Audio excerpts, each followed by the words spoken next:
बैसैया कहाँ कहाँ देवघर नगरिया सावन आवे वाला है ना। हमरा किन दी हो कौन चीज हमरा किन दी हो बोलो ना। घुंघरू लागल कांवरिया किन दी हो हे घुंघरू लागल कांवरिया किन दी हो।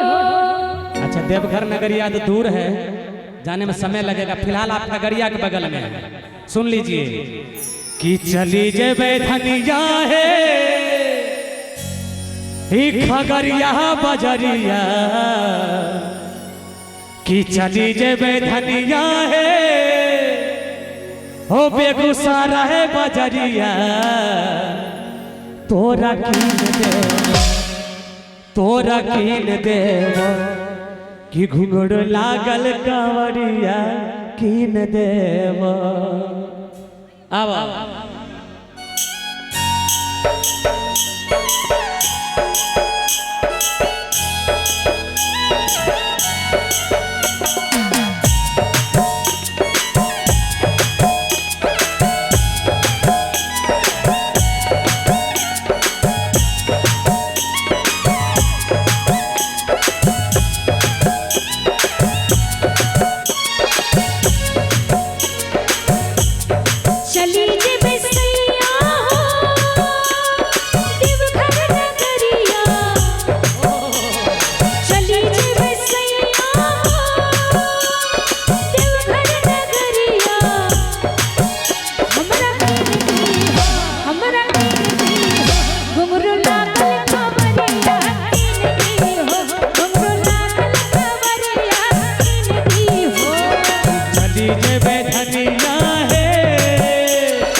जेबे धनिया है देवघर नगरिया तोरा कीन देवा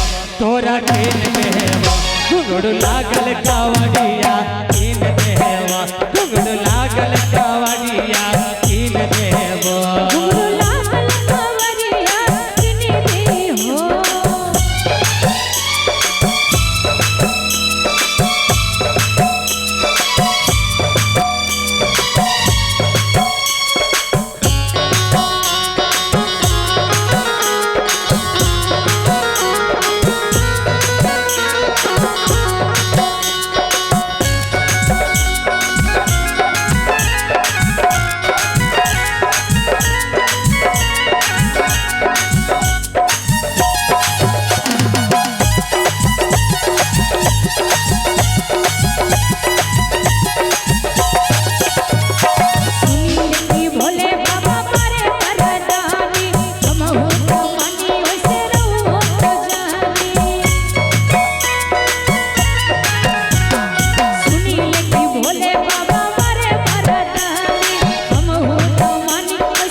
तोरा कीन देवा घुंघरू लागल कांवरिया कीन देवा घुंघरू लागल कांवरिया कीन देवा।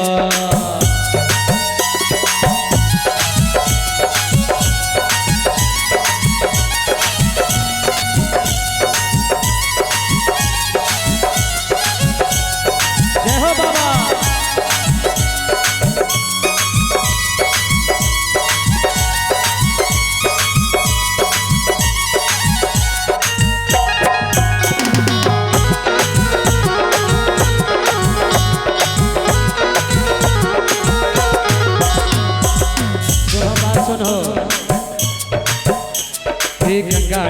लेके कावड़िया सजे के गंगा जल लेके कावड़ सजे के चली देवे हम भोले बाबा के मनाई के कितने सुंदर लगते है धानी देव घर नगरिया कितने सुंदर लगते है धानी देव घर नगरिया तोरा घुंघरू लागल कावड़िया कीन देवा घुंघरू लागल कावड़िया कीन देवा चली जे बसैया देव घर नगरिया चली जे बसैया देव घर नगरिया हमरा हमरा घुंघरू लागल कावड़िया कीन दी हो घुंघरू लागल कावड़िया कीन दी हो घुंघरू लागल कावड़िया कीन देवा घुंघरू लागल कावड़िया कीन देवा घुंघरू लागल कावड़िया कीन देवा घुंघरू लागल कावड़िया कीन देवा घुंघरू लागल कावड़िया कीन देवा। और आदरणीय हमारे कंचन मामू जी उपस्थित हुए हैं मंच पर। हे बरसेला बदरिया रे कि नाच कवरिया बाबा भोले के नगरिया बन के पुजरिया रे। एक मिनट थोड़ा सा चला दीजिए, थोड़ा सा मिजाज